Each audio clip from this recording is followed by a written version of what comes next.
السلام عليكم ورحمة الله، معاكم زيكا واخر اخبار سوق الانتقالات كده. وحابب بس ابتدي باول حاجة واكتر حاجة غريبة انا بسمعها، جوليان الفاريز عايز يروح اتلتيكو مدريد، او اتلتيكو مدريد عايزة تجيب جوليان الفاريز بكام؟ ب 95 مليون. اللي هو ازاي الرقم دوت يدفع في لاعب زي ده؟ انا قسما مش يمين شمال مش جايه معايا.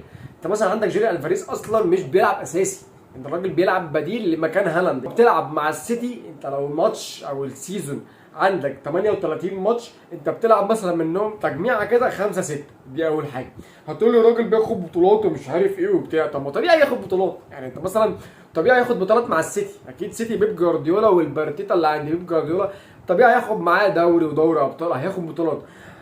الارجنتين، طب الراجل برضه بيلعب مع ميسي وبيلعب مع دي ماريا وبيلعب مع لعيبه ولوتارو مارتينيز، فطبيعي. وغير كده حط كل اللعيبه ديت وحط ميسي في كوم، فطبيعي ياخد بطولات. بس هل ان هو بياخد بطولات هو بديل فيساوي قيمه 95 مليون؟ فاكيد لا، اكيد لا. طب ماشي، امال هو جاب القيمه دي منين؟ عشان فرقه اسمها اتلتيكو مدريد، اللي هي اكتر فرقه مش مفهومه مش عارف افهمها. انت هدفك ايه من كره القدم؟ انت هدفك استثماري، انت بتلعبي عشان تاخدي ارباح والملاك يكسبوا مثلا، ولا بتلعبي عشان بطولات؟ انت بتبيع لعيبه وبتشتري لعيبه، تمام، وبتوصل لايه؟ لمرحله معينه في جدول الترتيب عشان يجي لك سبونسر ويجي لك عوائد كبيره من البث، قصص كبيره. فانت مش من النادي ده، لان انت اصلا مش بتبيع لعيبه حبيبي، انت على طول بتشتري لعيبه. بتيجي بتشتري لعيبه بارقام غريبه اللي هو 95 مليون. فانت مش نادي استثماري.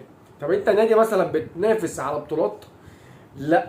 انت بس اخر بطوله اخدتها كانت ايه؟ ولا كانت امتى؟ الدوري الاسباني ده كله مش بينافس فيه غير اتنين، برشلونه وريال مدريد، والباقي بيرخموا على الفرقتين دول. فانت الدنيا بالنسبه لك سهله، انت معاك فلوس ومعاك موارد ومعاك ملعب فشيخ، برضه بتاخد بطولات. فانت بتعمل ايه في كره القدم؟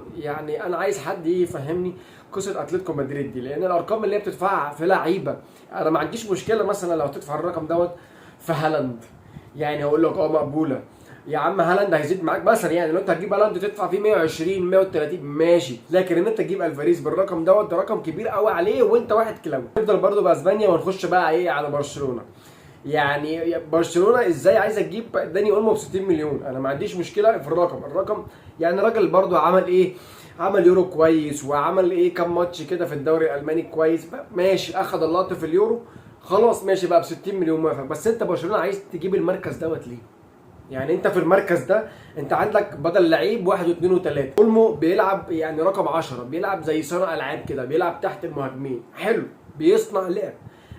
ما انت عندك بدر حبيبي، ما انت عندك واد جامد فشخ اسمه فيرمين لوبيز، ما انت برضه عندك جندوجان. فانت عندك بدل لاعب ثلاثه. طب انت ليه عايز تجيب في المركز ده؟ ما انت اصلا عايز ارتكاز. انت لو جبت ارتكاز دفاعي ب 60 مليون اقول لك والله عيلين عقل.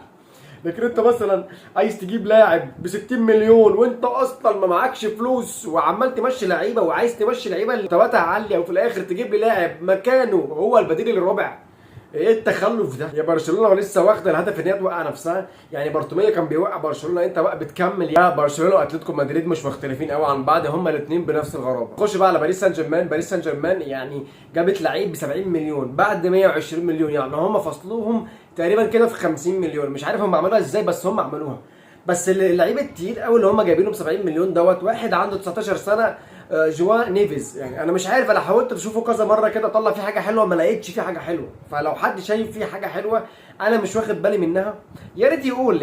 مش مقتنع ان هو اصلا ب 30 20 مليون. هتسالني عن قراءاتي الشخصيه بالراجل دوت، فالراجل دوت غير مقنع شخصيا، وزيه زي لعيبه كتير قوي باريس سان جيرمان بتجيب. تقريبا باريس سان جيرمان هي تشاريتي اكتر من ان هي فوتبول كلوب، جمعيه خيريه، بتجيب لعيبه بتصرف عليها، وفي الاخر اللعيبه دي مش بتعمل لها اي حاجه، واللعيبه بتاخد القرشين وبتروح. دوت هدفها من الحياه. اتلتيكو مدريد ملوش هدف في الحياه، باريس سان جيرمان هدفها ان هي جمعيه خيريه. اخر خبر في سوق الانتقالات اللي هو داير دلوقتي اليومين دول، ان باريس سان جيرمان برضه عايزه تجيب مدافع اسمه ويليام باتشو. الراجل دوت من فرانكفورت، عنده تقريبا بتاع 21 سنه، عايزه تضم للجمعيه. فهنشوف الراجل دوت هيعمل ايه مع باريس سان جيرمان ده، لو جابته وامكانيه ان هي تجيبه او لا. بس كده، ودي اخر اخبار سوق الانتقالات. لو انت لسه مش عامل سبسكرايب على اليوتيوب، تعالى اعمل لي سبسكرايب واعمل لي لايك واعمل كومنت وقول رايك في اللي بيحصل دوت. لو انت مش عندي بقى على الفيسبوك، تعالى عندي على الفيسبوك، هتتبسط، هتعرف اخبار، هتشوف مقالات، هتشوف استوريهات، هتشوف فيديوهات، كل اللي انت عايزه هناك هتلاقيه.